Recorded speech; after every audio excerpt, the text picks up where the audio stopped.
दोस्ती हो तो ऐसी, सऊदी और कतर ने इस देश का अरबों का बैंक का कर्जा चुकाया। कौन सा देश है, चलिए बताते हैं। नमस्कार, स्वागत है आपका हमारे चैनल डेली सऊदी न्यूज पर। खबर शुरू करने से पहले जरूरी जानकारी आपको दे दें कि अगर आप सऊदी में फंस गए हैं, वहां पर नियोक्ता आपको छोड़ नहीं रहा है, आप अपने देश वापस लौटना चाहते हैं, तो ऐसे में आपको पता नहीं है कि आप क्या करें, तो बता दें कि आप घबराएं नहीं। नीचे दिए हुए कॉन्टैक्ट नंबर पे आप कॉन्टैक्ट कर सकते हैं।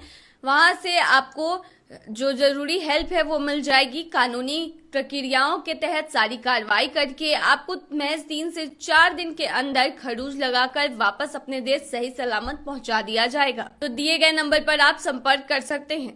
देखिए, एक देश है जो लंबे समय से गृह युद्ध से जूझ रहा था और आखिरकार अब इसकी मदद की है सऊदी और कतर ने। सीरिया ये देश है। बता दें कि सीरिया में लंबे गृह युद्ध के बाद आए नए शासन की मदद के लिए सऊदी अरब और कतर ने वर्ल्ड बैंक का कर्ज चुकाने की जिम्मेदारी ली है। अरब के 2 अमीर देशों का ये कदम सीरिया की कदम के लिए अंतर्राष्ट्रीय संस्थाओं के दरवाजे खोलेगा। सऊदी और कतर के वित्त मंत्रालयों की ओर से जारी संयुक्त बयान में कहा गया है कि विश्व बैंक को सीरिया के लगभग 15 मिलियन अमेरिकी डॉलर का कर्ज भुगतान करने का फैसला इस महीने वॉशिंगटन में विश्व बैंक और IMF द्वारा की गई बैठकों के दौरान लिया गया है। सीरिया के विदेश मंत्रालय ने कर्ज का भुगतान करने के लिए दोनों अरब देशों का धन्यवाद दिया और कहा कि इससे 14 साल के संघर्ष के बाद रिकवरी और पुनर्निर्माण की दिशा में सहयोग बढ़ाने का रास्ता खुल गया है, जिसमें 5 लाख लोग मारे गए और देश में व्यापक विनाश हुआ। बशर अल असद के तख्तापलट के बाद सऊदी अरब और कतर नई सरकार के मुख्य समर्थक रहे हैं। कुछ खबरों के मुताबिक विद्रोहियों के मुख्य समूह HTS को विद्रोह के दौरान इन दोनों देशों ने पर्दे के पीछे से भी मदद दी है। संयुक्त राष्ट्र ने 2017 में अनुमान लगाया था कि सीरिया के पुनर्निर्माण में कम से कम 250 बिलियन अमेरिकी डॉलर खर्च होंगे।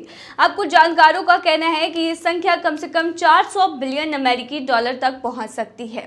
सऊदी कतर के संयुक्त बयान में कहा गया है कि सीरिया के कर्ज के भुगतान से सीरिया में विश्व बैंक के समर्थन और गतिविधियों को फिर से शुरू करने में मदद मिलेगी, जो 14 साल से ज्यादा समय से रुकी हुई है। मार्च 2011 में शुरू हुए संघर्ष के दौरान सीरिया के बुनियादी ढांचे को बेहद विनाश का सामना करना पड़ा। पिछले महीने कतर ने जॉर्डन के जरिए से सीरिया को प्राकृतिक गैस की आपूर्ति शुरू की, ताकि देश के ज्यादातर हिस्सों में लंबे समय तक बिजली कटौती को कम किया जा सके। देखिए, सीरिया में विकास परियोजनाओं के लिए असल रुकावट पश्चिमी प्रतिबंध है, जो 1 दशक से भी ज्यादा पहले देश पर लगाए गए थे, जिनमें असद सरकार और उनके अधिकारियों को निशाना बनाया गया था। अमेरिका ने अभी तक अल-शरा के नेतृत्व वाली नई सीरियाई सरकार को औपचारिक रूप से मान्यता नहीं दी है, हालांकि उसने HTS संगठन को कुछ रियायत जरूर दी है।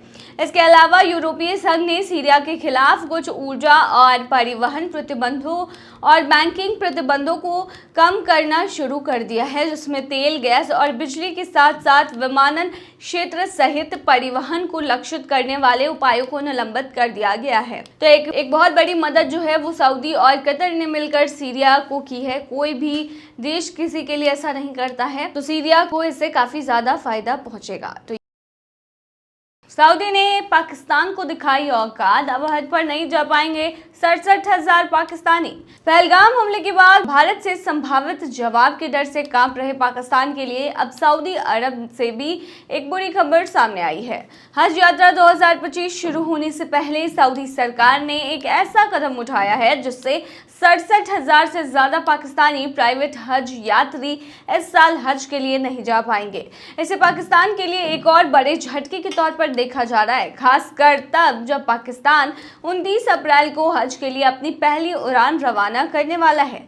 रिपोर्टों के अनुसार इस साल निजी हज कार्यक्रम के तहत कुल 90,830 पाकिस्तानी तीर्थयात्रियों को हज यात्रा करनी थी, लेकिन सऊदी सरकार द्वारा संख्या सीमित किए जाने के कारण अब सिर्फ 23,620 पाकिस्तानी ही निजी तौर पर हज के लिए जा सकेंगे। धार्मिक मामलों के मंत्रालय के मुताबिक इसका मतलब है कि इस साल निजी श्रेणी के तहत आवेदन करने वाले हर 4 महीने में से 3 पाकिस्तानी तीर्थयात्री हज के पवित्र अवसर से वंचित रह जाएंगे। यह फैसला ऐसे समय में आया है जब पाकिस्तान 29 अप्रैल को इस्लामाबाद से सऊदी अरब के लिए पहली हज उड़ान रवाना करने की तैयारी कर रहा है, जो पाकिस्तान के हज संचालन 2025 की शुरुआत का प्रतीक होगी। सऊदी अरब के इस कदम से 67,210 पाकिस्तानी निजी हज यात्रियों के भविष्य पर अनिश्चितता के बादल छा गए हैं। सूत्रों का कहना है कि इस मुद्दे को लेकर प्रधानमंत्री के निर्देश पर एक जांच समिति का गठन किया गया था, लेकिन अभी तक कोई ठोस प्रगति नहीं हुई है।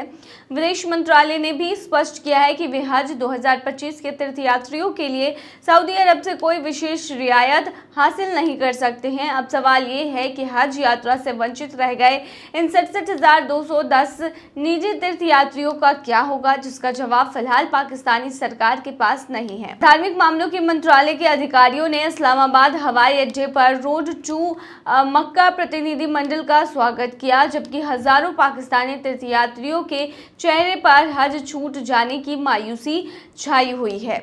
इस घटना को पाकिस्तान के लिए एक और कूटनीतिक और आर्थिक झटका माना जा रहा है। तो ये थी तमाम जानकारी। बने रहिए ऐसी तमाम खबरों के लिए डेली सऊदी न्यूज़ पर।